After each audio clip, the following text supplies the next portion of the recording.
Class 12th, Subject Physics, Chapter 1, Electric Charges and Fields.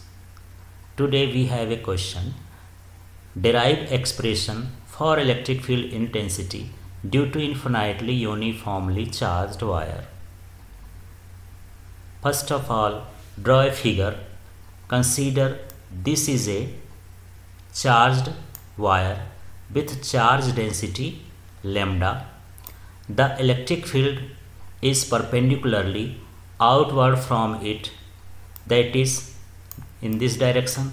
Electric field in this direction, always it is perpendicular to the conductor. In previous video we have learned about electric field lines, and electric field lines are always perpendicular to the conductor, hence electric field is also perpendicular to the conductor. Now draw a Gaussian surface around it, because Gauss theorem is always applied on a closed surface. So we draw a cylinder which is act as Gaussian surface. So this is a cylinder with radius r and length or height L. The cylinder is made up of three surfaces. First one is curved surface, we have denoted S1, and second is circular surface, this is S2, and third is another circular surface, that is S3.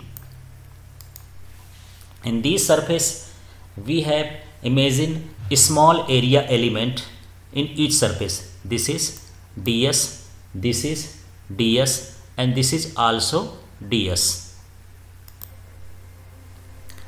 The area vector of this surface is perpendicular to the surface, thus the angle between area vector and electric field is 90 degree in the S2. Similarly, this is the area, and the perpendicular outward line drawn to this area is area vector. The angle between electric field and area vector is 90 degree. At this area the electric field is this, and the area vector is also in the direction of electric field, thus angle between them is 0. Now see the figure in animation.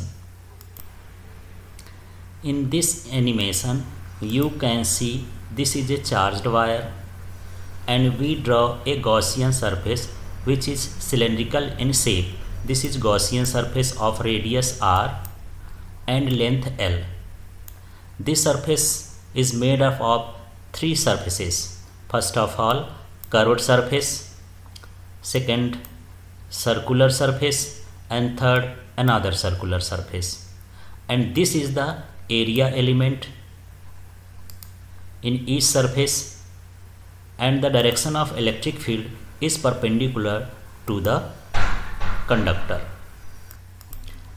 And now write about the figure.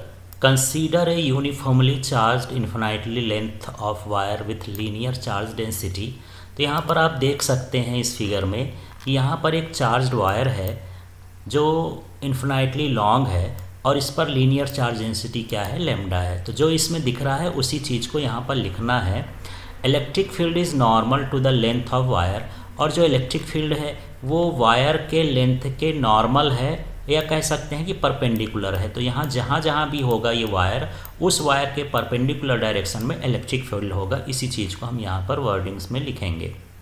Late P is the point at distance r where we calculate electric field intensity. तो चलिए figure में देख लेते हैं. यहाँ पर एक point है, ये वायर से r डिस्टेंस पर है, और यहाँ पर हमको इलेक्ट्रिक फील्ड इंटेंसिटी को कैलकुलेट करना है. Construct A cylindrical Gaussian surface of radius r and length l around the wire. तो इस वायर के अराउंड, ये इसको एक्सिस लेते हुए इसके अराउंड एक सिलेंड्रिकल सरफेस हमको ड्रॉ करना है, जो गॉसियन सरफेस होगी. उसकी रेडियस क्या है, r है, और उसकी लेंथ क्या है, l है. तो इस तरह से इस फिगर के बारे में हमको लिखना है. अब हमको इससे का इलेक्ट्रिक फ्लक्स कैलकुलेट करना है।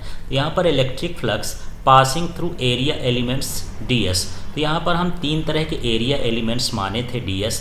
यहाँ भी एरिया एलिमेंट है, ये भी एरिया एलिमेंट है, ये भी एरिया एलिमेंट है। तो तीनों सरफेस में एक एक एरिया एलिमेंट है जिस पर इलेक्ट्रिक फ्लक्स को कैलकुलेट करेंगे। तो यहाँ पर देख लेते हैं, ये एक ds1 में है, एक किस में है 2 में है, और एक एरियल एलिमेंट 3 में है। यहाँ पर देखिए एरिया एलिमेंट के साथ जो एरिया वेक्टर है इलेक्ट्रिक फील्ड यहाँ पर 90 डिग्री है S3 के साथ, S2 के साथ, और यहाँ पर S1 के साथ देखेंगे जो एरिया वेक्टर है और इलेक्ट्रिक फील्ड है सेम डायरेक्शन में है, तो इनका एंगल कितना हो गया, 0 हो गया। तो चलिए इसी चीज़ को हम यहाँ पर लिखे हैं, क्योंकि इलेक्ट्रिक फ्लक्स का फार्मूला पहले पढ़ चुके हैं। ये होता है d phi = EDS cos theta, लेकिन यहाँ पहले सरफेस के लिए लिखे तो ये हो गया DS1 cos थीटा। तो यहाँ पर अभी हम देख चुके हैं कि यहाँ पर DS1 के लिए एंगल कितना हो जाएगा, 0 हो जाएगा। यहाँ पर DS2 के लिए जो एंगल हो जाएगा वो 90 डिग्री हो जाएगा, और ये DS3 के लिए ये एंगल कितना हो जाएगा, 90 डिग्री हो जाएगा। इस तरह से तीनों सरफेसेस से जो स्मॉल एरिया एलिमेंट से इलेक्ट्रिक फ्लक्स है उनका हम यहाँ पर टोटल कर देंगे। तो फिर से देख लेते हैं, यहाँ पर ये देख लीजिए, ये S1 है, S1 में DS और E का एंगल कितना है, 0 है। यहाँ पर ये ऊपर जो है S3 S2 है, S2 में देख लीजिए ये DS और इलेक्ट्रिक फील्ड का जो एंगल है, ये DS और इलेक्ट्रिक फील्ड का ये 90 डिग्री है। इसी तरह S3 में ये कितना है, 90 डिग्री का एंगल है दोनों के बीच, और यही चीज़ हमको यहाँ पर लिख देना है। अब हम यहाँ पर देख रहे हैं कि यहाँ पर यही भर बचा, बाकी कहाँ चले गए। तो देख लेते हैं, ये वाली लाइन आपको सबसे पहले देखना है। यहाँ cos 0 की जो वैल्यू होती है, cos 0 की वैल्यू कितनी होती है, 1, इसलिए यहाँ पर E ds1 × 1 तो यही आ जाएगा। फिर ये प्लस E ds2, और ये है cos 90। cos 90 डिग्री की जो वैल्यू होती है वो कितनी होती है, 0 होती है। अब cos 90 की वैल्यू 0 हो गई, तो यदि इससे मल्टीप्लाई करेंगे तो ये वाला पोर्शन क्या हो जाएगा, 0 हो जाएगा पूरा टर्म। इसी तरह से यहाँ भी cos 90 है, ये टर्म भी क्या हो जाएगा, 0। तो इस तरह से इस टर्म की वैल्यू 0 हो गई, इस टर्म की वैल्यू 1 हो गई, तो हमारे पास ये भर बचा। अब इस तरह से यहाँ पर ये हो गया स्मॉल एरिया एलिमेंट से पासिंग होने वाला इलेक्ट्रिक फ्लक्स। अब हमको टोटल इलेक्ट्रिक फ्लक्स फाइंड करना है, तो टोटल इलेक्ट्रिक फ्लक्स फाइंड करने के लिए हम इसे इंटीग्रेट करेंगे। तो यहाँ पर देख लेते हैं, ये है d phi e, लेकिन यहाँ लिखा है phi e, क्योंकि ये शो करता है स्मॉल एरिया एलिमेंट से पासिंग होने वाला इलेक्ट्रिक फ्लक्स, और ये है टोटल इलेक्ट्रिक फ्लक्स। यहाँ पर इलेक्ट्रिक फील्ड को हम ऐसे ही लिख दिए हैं। अब यहाँ पर ये लिखा है ds1, तो हम ये ds1 लिख दिए हैं, लेकिन ये ds1 का मतलब होता है स्मॉल सरफेस एलिमेंट्स है।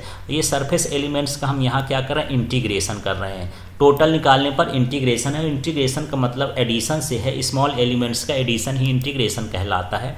तो यहाँ जब हम छोटी छोटी सरफेस को जोड़ेंगे, तो जो S1 सरफेस है वो कर्व्ड सरफेस थी, आप फिगर में देख सकते हैं। जो हमारे पास यहाँ पर बची है ये S1 सरफेस, ये इसकी कर्व्ड सरफेस है, और जो कर्व्ड सरफेस होता है सिलेंडर का, उसका सरफेस एरिया होता है 2 पाई RL। तो इस तरह से ये छोटी छोटी सरफेस कर्व्ड सरफेस ऐड होंगी, तो ये टोटल सरफेस एरिया बन जाएगा कर्व्ड वाला।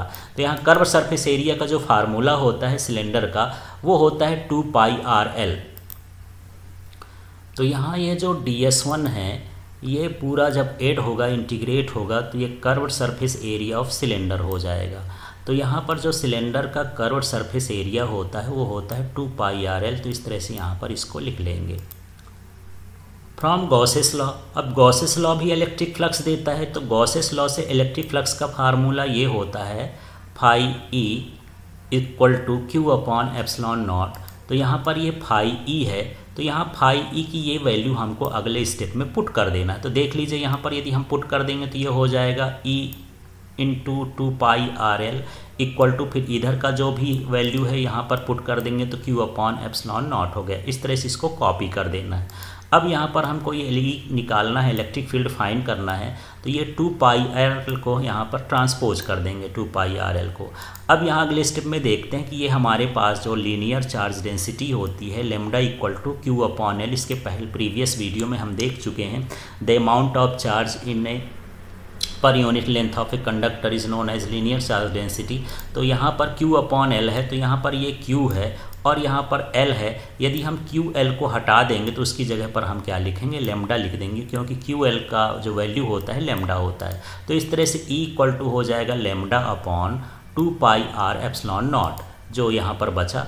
तो यहाँ पर अब ये सारी चीज़ें तो कांस्टेंट है, तो जो इलेक्ट्रिक फील्ड का रिलेशन है वो किसके साथ है, डिस्टेंस के साथ। तो यहाँ पर लिख सकते हैं electric field due to charged wire is inversely proportional to the distance from the wire. तो इस तरह से इसका जो इलेक्ट्रिक फील्ड इंटेंसिटी होता है वो चार्ज्ड वायर के डिस्टेंस के इन्वर्सली प्रोपोर्शनल होता है।